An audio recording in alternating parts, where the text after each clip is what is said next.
وأنتوني قدون شن يفنو لانا بربان تكفى في الندرة قصنا قو سلامة تجر قصنا نمني أنفن أن قد سجر لما فان قصنا موتمان كرا قليفنا نتنقج سجر قصنا نمني أنفن قد investment تشوكا قصنا موتمان كرا قليتين والاتقاب مسوما دينagdee hawaasummaa tishootu jira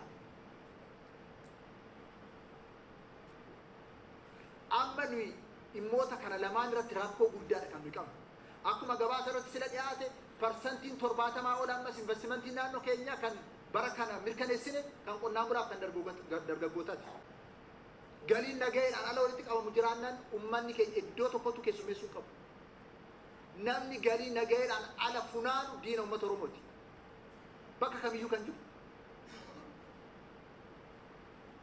galiin nagayeedhaan seeraan garuu funaanamutu irra jiraata percentii 4 irra kan jiru kun ariitiidhaan percentii 15-20 ceesuu qaba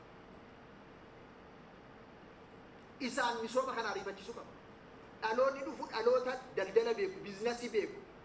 qaawwa gabaa jiru kan hiiku kan kalaqu akka ta'uuf kutaa tokko farraa kaasnee sirna barnootaa keenya keessa galchinee jira entrepreneurship yookaan dhaweessummaa so gabaa keessatti rakkoon jiru qaawwi jiru carraadha malee rakkoo ta'uu irra hin jiraatu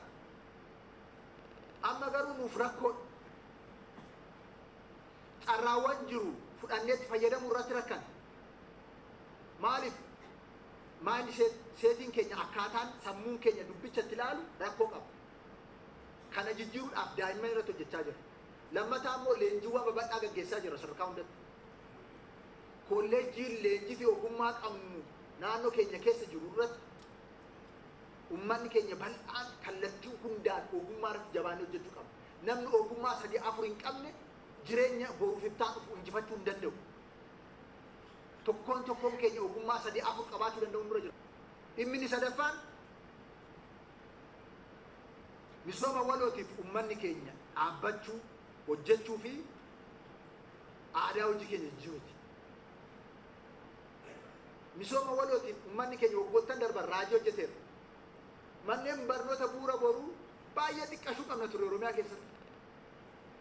amma 17,000 ol kan dhaqqabsiise bajata mootummaa naannoo Oromiyaa miti humna dafqa ogummaa qabeenya qonnaan bulaa horsee bulaa jiraata magaalaa uummata dhimmi arfaffaan jijjiiramuu qabu dhimma liqeeffachuuti fi liqii deebisuuti ummanni keenya baankii siinqee mootummaan naannoo keenya baankii siinqee kan ijaare ummanni keenya itti qusatee akka deebisee irraa gargaaramuuf bu'aa irraa argachuuf miti baankii siinqee abbootii qabeenyaadhaaf akka liqeessuuf miti mootummaan kan ijaare baankii siinqee qonnaan bulaa horsee bulaa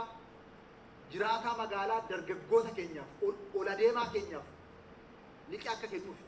kanatti kan galleef baankota kaan sossobnee waan dadhabneef maaliif isaan liqii iddoo daabirrii funaananii nama 10 kennanii liqii fixatu kanaaf jaalle baankii siinqee dhimmi shanaffaa fi xiyyeeffannoo olaanaa barbaadu dhimma tajaajila mootummaa afaan ol qabatudha dhimma sirna cimaa afaan ol qabatudha kana hunda keessatti tajaajilli mootummaa cimaan hin jiru taanan jijjiiramni dhufuu danda'u hin jiru kana hunda kan si oomsu kana hunda kan hoogganu kana hunda bu'a qabeessa kan taasisu kana hunda kallattii barbaadamuun injifannoo barbaadamu bira akka geenyu kan taasisu tajaajila mootummaa irraa kennamu